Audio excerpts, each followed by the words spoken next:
오늘 본문은 희한한 전쟁에 대한 이야기입니다. 세계 역사상 이런 전쟁은 찾아볼 수 없었을 것 같아요. 바로 이스라엘과 미디안 연합군 사이에 일어난 전쟁입니다. 말도 안 되는 전쟁 이야기가 오늘 15절에서 23절까지 내용에 쭉 나타나고 있습니다. 자, 미디안 연합군들이 이스라엘을 쳐들어왔는데 이건 이제 완전히 노예화, 완전히 그렇게 점령하기 위해서 왔어요. 그래서 모래산 골짜기에 거기에서 진을 치고 있고, 이스라엘은 반대편 하롯셈 근처에서 진을 치고 있고, 이런 상황이 되어졌습니다. 미디안 연합군은 13만 5천 명인데 상당히 최정예화 부대였습니다. 얼마나 대단한지 몰라요. 그런데 이스라엘은 그들과 맞서 싸우러 나온 사람이 무려 3만 2천 명밖에 안 돼요. 3만 2천 명인데 13만 5천, 말도 안 되지요. 그런데 더더욱 황당한 것은 하나님이 너무 많다 그러는 거예요. 그러면서 다 돌려보내고 나서 남은 게 300명입니다. 이 300명 갖고 뭘 하라는 거예요? 이게 말도 안 되는 싸움을 하나님이 하라고 하시는 거죠. 이게 너무 두려워 떨고 있으니까 이 하나님이 하도 척은했는지 기드온에게 너 중에 부라라는 부하 있으니까 데리고 저기 적진에 한번 보초 있는데 한번 가봐라. 갔더니 꿈 이야기를 하고 있는 거 지난 시간에 들으셨죠? 그랬더니 그 꿈 이야기가 이거는 기드온이 칼인데 기드온이 우리를 쳐부수려고 하는 거다. 그걸 하나님의 음성으로 받아들이고 신나가지고 내려와가지고, 야, 하나님이 우리가 함께 하시고 하나님 부신다고 한다, 우리가 가자, 이렇게 해서 300명을 동의해가지고 가는데, 문제는 하나님의 쓰는 그 어떤 전쟁의 방법이 말이 안 되는 얘기를 하고 있는 거예요. 자, 이들에게 뭘 준비하라냐면 항아리를 준비하라고 했어요. 그리고 횃불을 준비하고 나팔을 준비하라. 3가지 끝. 뭐가 없어요? 칼이 없어요. 희한한 전쟁이죠. 어떻게 전쟁에 나가면서 칼도 없이 가라고 합니까? 이게 말도 안 되죠. 그런데 이들은 하나님이 지시한 작정 명령대로 준비를 다 합니다. 그리고 이제 어떤 방법으로 싸울 것인가, 전술 전략을 펼치는데 뭐라고 그러냐면 100명씩 세 부대로 나눠서 좌측과 우측과 중앙 이렇게 진입해서 들어가라, 이렇게 정확하게 이야기하는 거예요.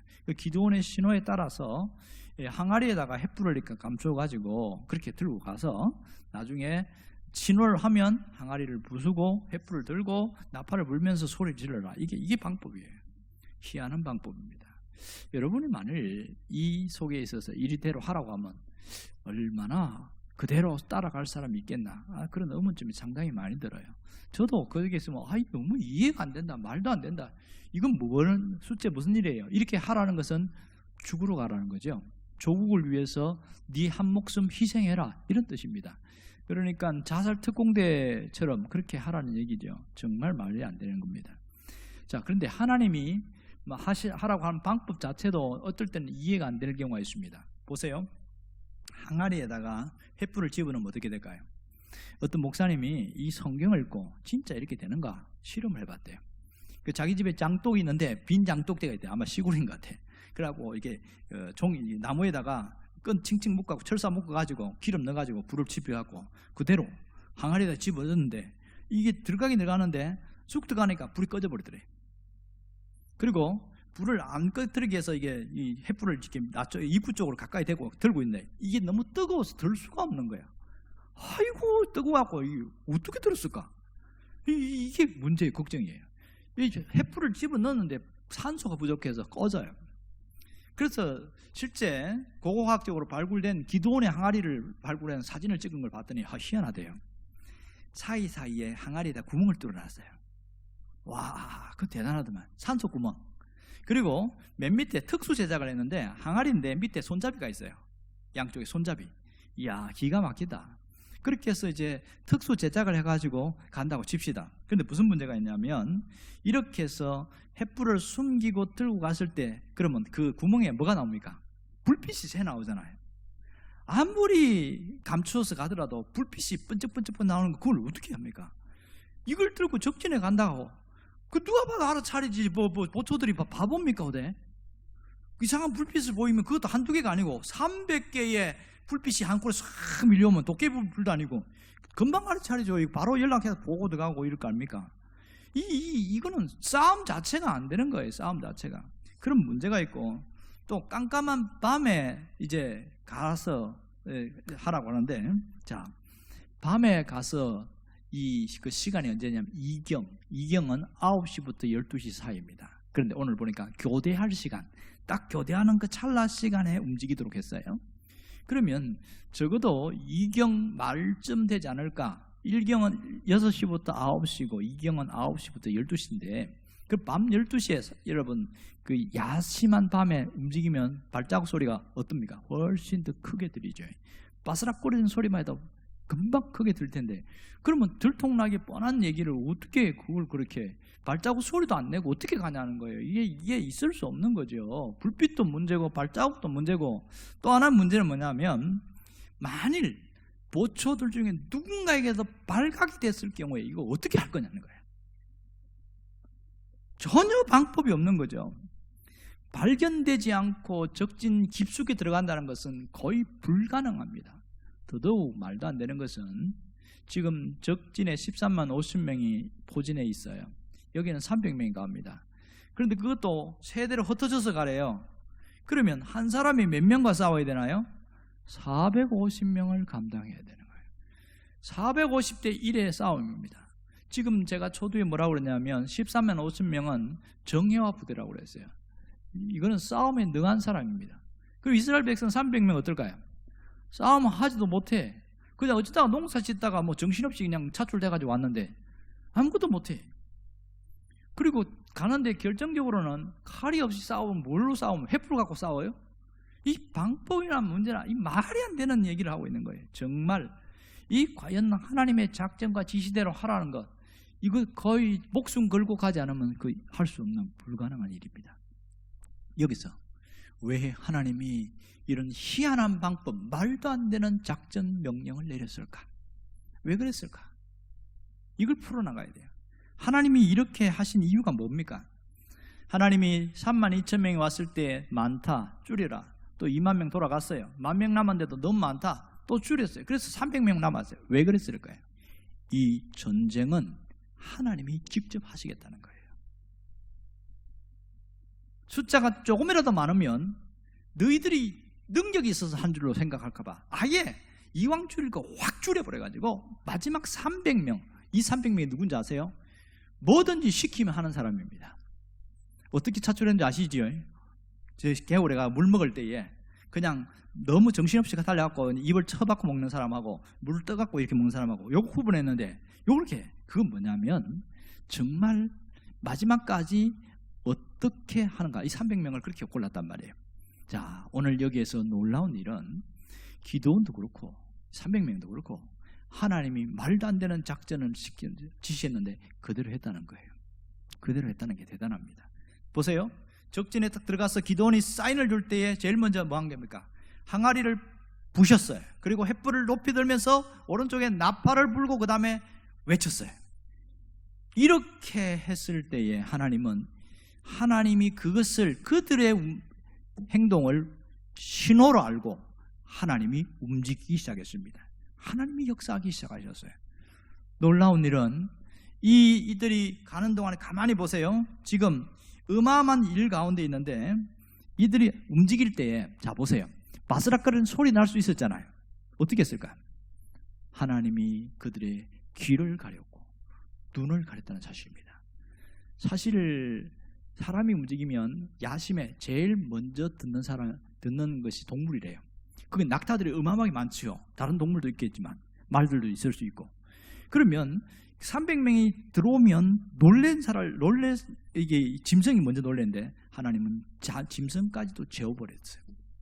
그들도 전혀 못 듣게끔 이렇게 하셨는데, 자 그러면 이 항아리에다 횃불을 끄고 갔는데 아무것도 안 보이잖아요. 어떻게 갔을까? 하나님이 그들의 발걸음을 인도해 주셨다는 사실입니다.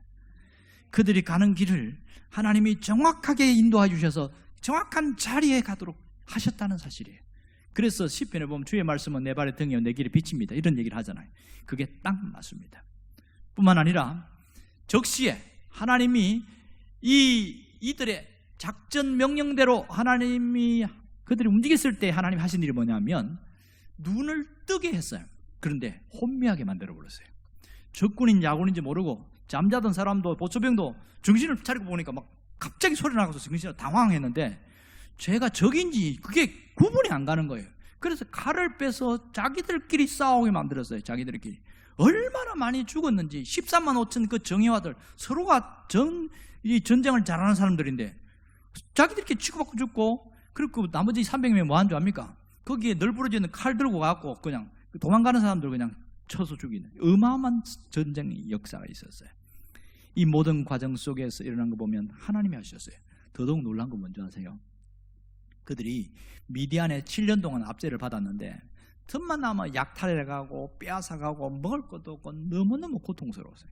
그런데요, 7년의 그 약탈 빼앗아가고 한 것을 이 미디안 연합군들이 다 초토화되고 죽고 도망가고 남았는데 그 전리품이 어마어마하게 많아서 그 7년간의 그 모든 것을 다시 회복할 만큼 많았더라. 놀라운 사건은 여기 있습니다. 하나님이 이것을 준비하겠다는 거예요. 모든 이런 시작부터 과정과 마지막까지 하나님이 계획했고 하나님이 움직이시고 하나님이 이 어마어마한 결과를 만들었습니다. 그 과정에 이 기드온과 300명이 한 것은 뭐예요? 하나님이 시키는 대로 했다는 거예요. 이게 놀랍죠. 이게 놀랍습니다. 여러분, 이런 현실들이 우리의 앞에서도 사실은 보면 눈앞의 현실은 그 13만 5천 명처럼 막 쪼여오는 현실이 있는 경우가 굉장히 많습니다. 가장 큰 눈앞에 힘든 거는 돈이라는 것이 이렇게 쪼여올 때는 사람이 숨을 못 쉴 만큼 힘들어요. 굉장히 죽을 만큼 힘듭니다. 그리고 뭔가 끊임없이 해결될 듯 하다가 해결 안 되고 해결될 듯 하다가 해결 안 되고 이것이 수도 없이 반복되어질 때 사람은 무기력해져 버려요. 완전히 넉넉해져요. 이런 현실 속에 살아갑니다. 그래서 우리는 하나님의 움직이심이 절실한 그런 때를 살아가고 있어요. 그래서 하나님 움직여 주세요 이렇게 하는데 이 불가능의 문제, 해결될 수 없는 문제를 가지고 기도하다가 그만 중도에 포기하는 사람들이 참 많아요. 왜 포기하는 줄 아세요? 하나님이 안 움직이는 것 같거든. 자기가 생각에. 자기가 원하는 시간대에 자기가 원하는 방법대로 해야 되는데 하나님 그렇게 안 하니까 그러다 거의 많은 사람들이 포기를 해요. 또 어떤 사람은 하나님은 움직여 주시면 좋겠다. 나는 아무것도 안 하고 이런 경우도 있고요. 뭐 하여튼 별 얘기가 다 있어요. 그러나 정말 중요한 것은 여기서 오늘 말씀을 통해서 깨달을 게 뭐냐면 하나님이 움직이시도록 해야 되는 일, 그것이 우리가 해야 될 일입니다. 하나님이 움직이시도록 하는 것. 하나님이 움직이시기를 원치 않을까요? 움직이기를 원하실까요? 당연히 두 번째겠죠. 그런데 원리와 방법을 모르면 자꾸만 막연하게 하나님에 대해서 자기 생각으로 믿으니까 너무 힘든 거예요. 하나님은 어떨 때 움직일까? 오늘 이 기드온과 300명을 통해서 정확하게 발견할 수 있는 게 있어요. 하나님은 어떨 때 움직여요? 하나님은 우리가 헌신할 때 움직인다는 거예요. 하나님은 움직이는 때, 헌신할 때, 말씀에 대해서 헌신할 때 하나님이 움직이시더라. 말도 안 되는 작전 명령, 이거 하는 것은 목숨 걸어야 된다고 그랬지요. 이것은 그들이 헌신입니다. 그리고 하나님의 방법대로 셋대로 나눠서 가라. 죽으라고 작정하러 가는데 그것이 헌신이었어요. 그래서 이스라엘 전체가 살아날 수 있었습니다. 때로는 말도 안 되는 것 같은데 하나님이 헌신을 요구할 때가 있어요. 그럴 때에 이게 하나님이 원하신다 그럴 때는 목숨 걸어버리면 오히려 이 결과 7년의 복이 한꺼번에 쏟아지는 게 나타나요. 기도를 통해서 보여주는 것은 네가 목숨 건 만큼 그 복도 크다, 그걸 보여주고 있잖아요. 우리가 이거 없으면 절대로 움직일 수 없습니다. 늘 우리가 말씀대로 헌신한다는 게 바로 이런 겁니다. 하나님이 이걸 원하시는구나. 그러면 목숨 걸어버리는 거예요. 그러면 틀림없이 하나님도 우리 일에 목숨 걸어버립니다. 일이 안 될 수가 없는 거예요. 불가능한 문제들이 풀어지기 시작합니다. 자, 문제는 헌신을 하는데 내 마음대로 헌신하는 사람이 있어요. 자기 방법대로 헌신하는 사람이 있어요. 이건 안 됩니다. 헌신에도 원칙이 있습니다. 원칙. 무슨 원칙일까요? 하나님의 작전대로, 하나님의 지시대로, 하나님의 방법대로 하는 거죠. 그게 뭡니까? 하나님이 말씀하신 대로 나아가는 거죠. 그것이 하나님이 내가 원하는, 내가 하고 싶은 대로가 아니고 하나님이 이끄시는 대로 가는 거예요. 설교를 준비하다 보니까 오전하고 오후하고 비슷하게 연결되더라고요. 오후에는 사사기를 이렇게 쭉 해서 사사들을 보고 있는데, 이 하나님의 방법대로 한다는 게 사실 처음에는 어색하고 힘든데 몸에 익으면 굉장히 쉽습니다. 어쨌든 그것이 내가 살 길이다 이러면 목숨 걸어버리는 거죠. 그러면 달라지게 됩니다. 재미있는 것은 하나님은 먼저 움직일 준비를 하고 계신다는 거예요. 하나님은 나를 위해서 뭔가 움직이려고 하고 계셔요. 준비하고 계셨어요. 그럼 뭐 하면 돼? 누가 안 움직여서 못 움직이는 거예요? 내가 문제예요. 내가 움직이기는 움직이는데 내 마음대로, 또 하다가 그만둬버리고 중도에 포기하면 안 된다. 이게 하나님이 말씀하신 거예요. 끝까지 해라. 이왕 했으면, 목숨 걸었으면 끝까지 움직여라. 그럴 때에 하나님의 놀라운 역사를 보게 되어지고 기적의 주인공으로 살아날 수 있습니다. 그러면 지금 내가 뭘 하면 될까요? 항아리를 깨면 됩니다. 무슨 항아리예요? 헌신하지 않으려고 하는 그 항아리를 깨트려 버리는 거예요. 내 마음대로 하려고 하는 그 항아리를 깨트려 버리는 거예요. 내 고집의 항아리를 깨트려 버리고, 그래서 주님이 원하신 대로 끝까지 하겠습니다. 그런 결단이 있을 때에 하나님은 우리의 삶을 책임지십니다. 여러분이 그 삶을 살아가기를 주의 이름으로 축원합니다. 기도하겠습니다. 우리 가운데 역사하신 하나님, 우리를 이끌으신 하나님께 진심으로 감사드립니다. 기드온과 300명의 용사들을 통해서 하나님은 그들의 움직임과 헌신을 통해서 그것이 하나님의 신호인 줄 알고 역사하신 것을 바라봅니다. 지금도 하나님은 움직이시기 위하여 기다리고 계시는데, 문제는 우리가 움직이지 않아서 문제고, 자기 마음대로 움직여서 문제고, 내 고집대로 해서 문제입니다. 이 항아리를 깨트려 버리기를 원합니다. 주 앞에 새롭게 회복되어지고 주님이 원하는 방법대로 살아가게 하여 주시옵소서. 예수님 이름으로 기도합니다. 아멘.